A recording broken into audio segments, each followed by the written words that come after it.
Enormous opportunity and enormous potential in that realization. If you could see political power, it would be this brown, unassuming building on a downtown street in Ottawa. Behind these doors, decisions worth hundreds of billions of dollars, and decisions that impact the lives of millions of people. And Canada's relations with foreign powers are made every day. When they say the halls of power, these are the halls. For some elites and special interests, getting through these doors and getting that money and influence is the only thing that matters. What's good for the country, what's good for Canadians, those considerations are second and a distant third. Power, money, and influence is the name of the game for them. There's a saying, who do you know in the PMO? Under the Trudeau government, the concentration of power and influence has evolved. It's more complicated. The PMO uses outside organizations and a series of appointments to prominent positions to help keep Trudeau and his Liberal government in office. This is a story about an organization that shares the same name as the Prime Minister. This is a story about how it began getting a lot of cash from foreign donors.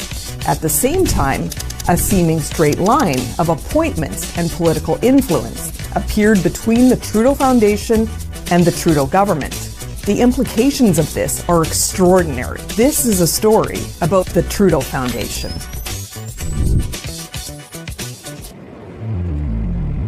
As I thought about this, I began to realize the way that this is organized. Influence, political cover, money, and positions. You have Prime Minister Trudeau at the top. Then there are all those he and his government have appointed to prominent positions and special roles. Of course, Justin Trudeau often turns to these reliable allies when he finds himself in hot water. So let's call this what it is. The Trudeau Family Foundation was started by the Chrétien Liberal government with $125 million of Canadian taxpayers' money. Let's meet some notable Trudeau Foundation alumni. Senator Peter Harder, former Trudeau Foundation mentor, former head of the Canada-China Business Council. He was Trudeau's transition team head when the Liberals took power in 2015. Then, Trudeau made him his first Senate government leader. Huguette Lebel, former Trudeau Foundation mentor. Trudeau named her chair of the advisory board for Senate appointments. Anne McClellan, Trudeau appointed her to report on the SNC-Lavalin scandal. Trudeau Foundation mentor.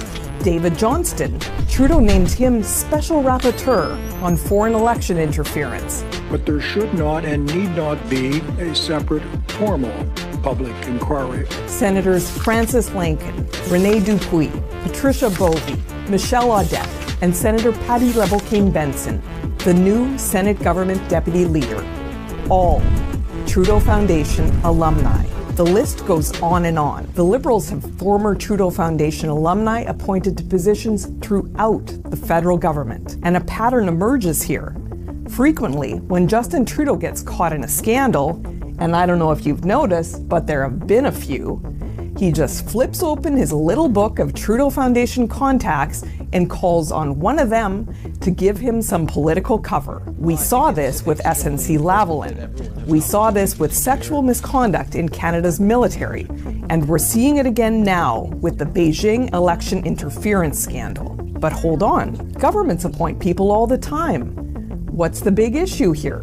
It comes back to influence, especially with what we've learned recently about Beijing's attempts to interfere in Canadian democracy. Foreign powers have quickly discovered that it's easier to fly under the radar than it is to slip through those big metal doors at the Prime Minister's office. If you just approach organizations like the Trudeau Foundation and shower them with money, you can still get power and influence. And sure enough, at the same time Trudeau was elected Liberal leader, we see huge amounts of cash flowing from foreign donors, some even from the hostile Beijing regime, to the Trudeau Foundation. And this has continued. We've seen a stunning amount of waffling and inaction by the Trudeau government on many issues concerning the communist Chinese regime's relations with Canada. Police stations operated by the Beijing dictatorship on Canadian soil. The Trudeau government refused to ban Huawei for years. Only after our closest allies applied extraordinary pressure did they reverse that decision. Trudeau and his Liberal cabinet refused to stand up in the House of Commons and vote for the motion condemning Beijing's genocide of its Uyghur people. Well, the House of Commons voted overwhelmingly 266-0 to call China's treatment of the Uyghur population, the Muslim minority in Western China, a genocide. But the Liberal cabinet, including the Prime Minister, they didn't just abstain, they didn't even show up for the vote. We even know that a Canadian member of Parliament's family faced threats from the communist regime for him proposing the Uyghur genocide motion. It is clearer every day that the Beijing regime actively influenced the last 2 Canadian elections. Trudeau was advised about it and did nothing. Justin Trudeau once again turned to his Trudeau Foundation contacts to help manage his way out of this mess. He tapped former Trudeau Foundation CEO Morris Rosenberg to report on foreign interference in the 2019 and 2021 elections. He concluded, nothing to see here. Both national security committees, NSICOP and NSIRA, tasked by Trudeau to study foreign election interference, contain Trudeau Foundation alumni. And remember David Johnston? Justin Trudeau appointed him to decide if there should be a public inquiry into Beijing election interference. And he decided that we won't have a public inquiry dealing with Beijing election interference. Shocker. But there should not and need not be a separate formal public inquiry. We have to stop and take stock of this. How did this happen? How much does Trudeau interact with the Trudeau Foundation? He's claimed 0. The Prime Minister says there are no links between him and the Trudeau Foundation, completely separate. And any money coming from the communist regime in Beijing, he has no idea what anyone's talking about. The actual facts contradict these claims. Trudeau has deep connections with the Trudeau Foundation organization. It boasts his last name. His brother, Alexandre Trudeau, received the notorious Beijing donation and remains a Trudeau Foundation member.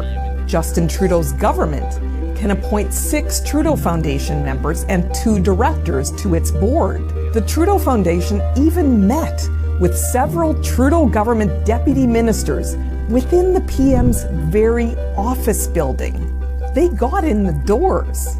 And Justin Trudeau has appointed many Trudeau Foundation alumni to plum positions in his government. At the start of this video, I asked what political power looked like. I said probably the best example is the Prime Minister's office building in Ottawa. But I was wrong. Under Trudeau, political power isn't held within the halls of government or even in Ottawa. The path to power leads from Justin Trudeau's doorstep to an office in Montreal. So it turns out that old saying needs updating. Who do you know in the Trudeau Foundation?